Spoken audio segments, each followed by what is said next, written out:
Hey, what's going on, friends and family? My name is Skylent, back again with another top 10 here. We're going to be talking about the most played online games that you got are tracked on Steam. I mean, I can't tell you like World of Warcraft or anything like that because I literally don't see the numbers. But with Steam, we can see the numbers, and that's why it's important. Also, everyone has Steam, right? And the games on Steam are freaking popular. So if you guys want to know what are the games that everyone's jamming to, if it's not obvious, well, then this video will elucidate that, yeah? So let's have some fun, and I'll give you my little mini reviews on these games as we go through them, because of course I play these games generally most of the time. All right, so the first game we're going to talk about is a game called Tom Clancy's Rainbow Six Siege.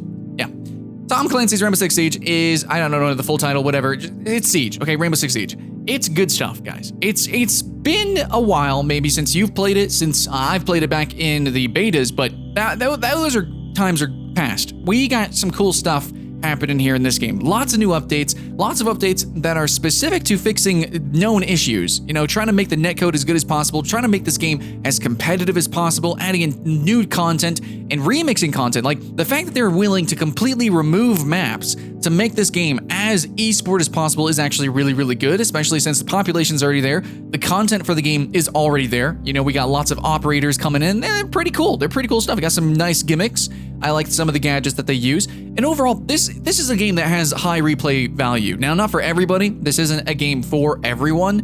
But even though this genre has been historically very niche, it's been a little bit more blown out thanks to Arma mods and stuff like that. But this game is surprisingly popular.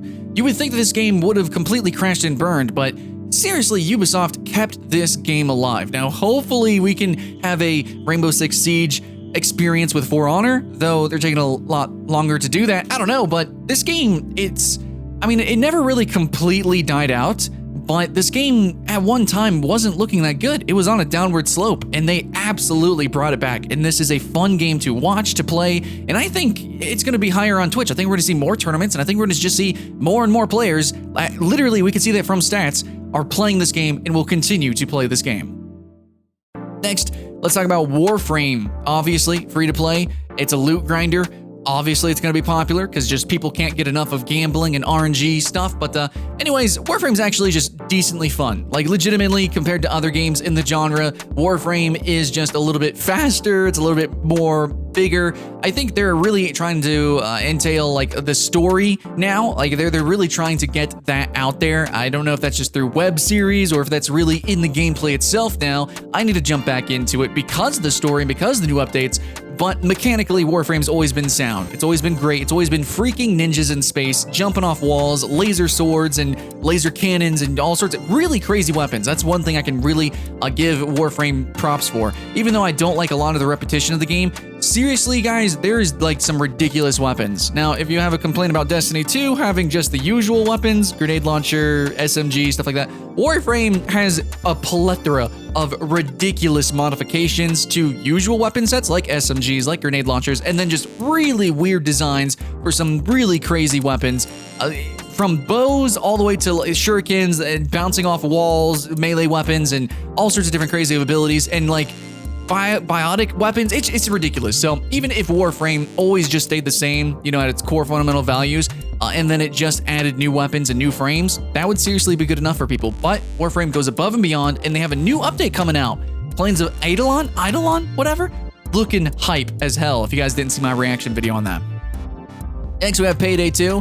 I don't know, Payday 2 had a lot of controversy, so I'm surprised seeing it so high on the list, but Payday 2 was also given away for free, but it's pretty cool to see people consistently playing it. Now, I myself have never played this game, actually, even though I got it for free. I just figured that everyone was gonna drop it because of, like, they did this weird microtransaction controversy, and seriously, guys, I don't mess with stuff like that. You know, morally, I don't like supporting games that I don't agree with their monetization. But it looks like maybe I need to take a look at Payday 2 again because people are still playing it, people are still loving it, and I love co-op games. So this is a online cooperative heist game. That's really all I know about it. I'm not going to pretend to know more, but it's freaking popular, so hey, I guess it's a sign for me and you to jump into it. Number 7 is Ark Survival Evolved because, of course, Ark, really, this game could have been a complete flop, a complete horrible mess, which some people would say is, and it would still be really popular because it's freaking dinosaurs, and it's basically DayZ with dinosaurs. And it's good, you know, that concept. It's really cool, but this is another game that I stopped playing because of kind of schemy, money grubby kind of stuff, such as they were gonna have a free-to-play battle royale mode, and then they're like, no, we're not gonna do free-to-play anymore. We're gonna just make it, you know, basically DLC. Okay, then they literally was trying to sell us DLC before the game even came out, and just some weird stuff. But if you look at the game just as a game, it's seriously unique. It's seriously cool, and I know it's kind of hard saying it's unique because it's a survival server game, but guys, it's freaking dinos, right? The first time you ever play this game, if you get it to run right, and if it, you know, if you don't just get insta-gibbed, you can have a really fun experience, and that's simply all I can say. Number 6, we got Grand Theft Auto 5. This isn't taken into account, you know, Xbox, PS4. This is just Steam. Keep that in mind, guys. Grand Theft Auto 5 is like, oh my god, popular, dude. But Grand Theft Auto this is a fun game. You know, if you play just the single player, it's seriously good. I need to actually play through the whole thing. I know it's super good though. I just, you know, I just don't want to get super involved in it. But if you do got some time, you know, if you got a weekend, go through and play the story. I mean, that's what I'm going to do this weekend. But the online is really a big catcher for a lot of people. Again, though, shark cards kind of, you know, it's kind of, I don't know how you feel about it. I would love to know in the comments below. But the online overall, there's a lot of different game modes. They just put in Battle Royale or their own version. It's called Motor Wars. And hey, that's pretty freaking cool too. But I put it even on my top 10 Battle Royale style games. So I enjoy it. I like Grand Theft Auto Online, all the different game modes. It just can be awkward, loading times are long. It's a good game. It's just there's some things that just make the experience overall uncomfortable for a lot of players who maybe don't have so much time. But all in all, there's definitely some time to sink into Grand Theft Auto 5. Number 5, H1Z1 King of the Kill. This is still stupid popular because it actually has some slight deviations to PUBG, and it's more arcade focused. I mean, the name's King of the Kill. It's focused on just running and gunning, getting kills. Don't worry so much about getting number 1. If you want to, sure, but King of the Kill is a bit more arcade, and some people really appreciate that. And H1Z1 was like the first kind of battle royale game that was like an official standalone game that you could just buy into and had leaderboards and already had paid tournaments. So a lot of people were really excited for it, and I personally own the game as well, and I played it. I had fun with it. However, in my opinion, PUBG just completely stomps it out of the water. You know, Daybreak Games, me and them have had public issues. Yeah, it's been known. We've had issues with each other, and all in all, they took too long. They were too money grubby, and they didn't actually polish their product in time. And so, hey, PUBG came around and just, well, hopefully PUBG continues to polish themselves. That's all I'll say. Moving on, we have number 4, Team Fortress 2. This is still a super popular game. Why? When Overwatch and Paladins exists? Because Team Fortress 2 is actually kind of a different genre, and it's kind of a different game. Now, it might look similar, and in a lot of ways has the same game modes, but at least in this way, with classes, you know, you actually get different customizations, you get different weapons. It operates a little bit differently.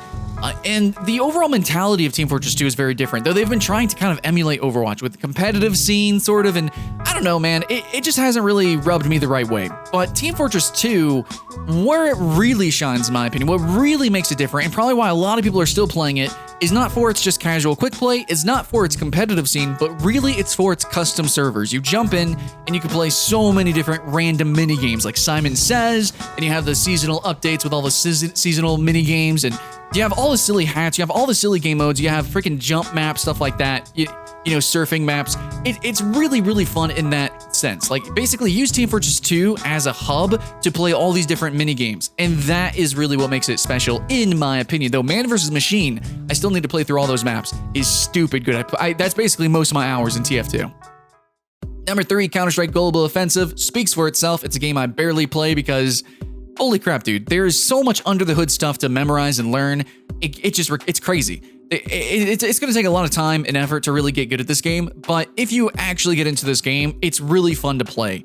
At least that's what I've seen, because I actually watch Counter-Strike Global Offensive more than I play it, drastically so, because it's fun to watch. It's one of the biggest esports. It's one of the biggest games on Twitch and have the biggest tournaments. Not just because it's a fun game, but it's also fun to watch. I think, objectively, there's other games that are maybe more fun to play. They have more physics, you know, wall bouncing. Lawbreakers was fun to play, but Counter-Strike Global Offensive is seriously a competitive game. And there's a lot of analytical stuff, there's a lot of strategy, tactics, and there are some very decent mechanics to have in this game. But it's really a team-focused, team-oriented, very analytical game that takes a lot of time to get into. I suggest maybe just watching, but as you can see, holy crap, this is a very, very popular game that people consistently play because it is so competitive. So if you don't just want to watch, then play too. But I actually bet that a lot of people play the game and watch it. Just a ton. Based on stats, it's pretty obvious. But personally, for me, I have to say, it's a fun game to watch.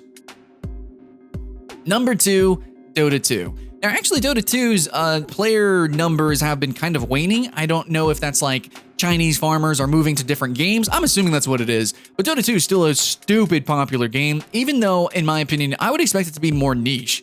See, League of Legends is way more approachable, even though it has a similar amount of depth and complexity. It's just that complexity is more obvious. Dota 2 is like, you can kill your own minions? What? The items are really ridiculous and out there, and the game takes a huge amount of memorization, similar to Counter-Strike Global Offensive, but we're seeing that really skill ceiling or even skill floor does not determine how many players play the game. I don't know, man. Dota 2 is really surprising. Maybe it's just a testament to that it's just good. Like what it does, it gives you an experience that you just don't get anywhere else. You have a unique level of complexity with teamwork, with team orientation, and your building, your build orders, your the itemization and working with your team against different units, stuff like that, that rivals the complexity of RTSs. Number 1, PlayerUnknown's Battlegrounds. Basically, how I can describe this, why people find this game fun, even though it's got laggy netcode, even though graphically it's not that beautiful, and why it seems very chance-based, is actually because it kind of is chance-based. Because this is a unique game that is basically poker, the game. It's poker, the FPS. And if you can imagine that, if you've ever played any competitive tabletop game that has RNG elements, like maybe poker or something, you would know that it's all about consistently winning, consistently doing as well as possible. Yes, in certain situations, depending on the hand that you're drawn, which cards you're laid out to, it can feel cheesy, and it can be cheesy, but the idea of PlayerUnknown Battlegrounds and how you should be looking at it and how you should have fun with it is thinking of it as trying to manage the chances, risk and reward, and thinking about all that in your head. There's this big mind game whenever you're playing this game that it doesn't really show when you're watching a streamer sometimes or in videos, but when you actually get into the game, even if you have like 20 minutes of not killing anybody, it can actually make you sweat, it can make your heartbeat race, it can be really intense because of all the stuff that's under the hood and the complexity. So actually what we're seeing here is a lot of games, like the top 5 on this list here, are all games that are under the hood. There's a lot of stuff that you just don't see at face value. And that's probably why so many people stick with ththese games. Is they see it, they're like, oh, it's a cool gimmick. They jump in and then they fucking fall down the rabbit hole.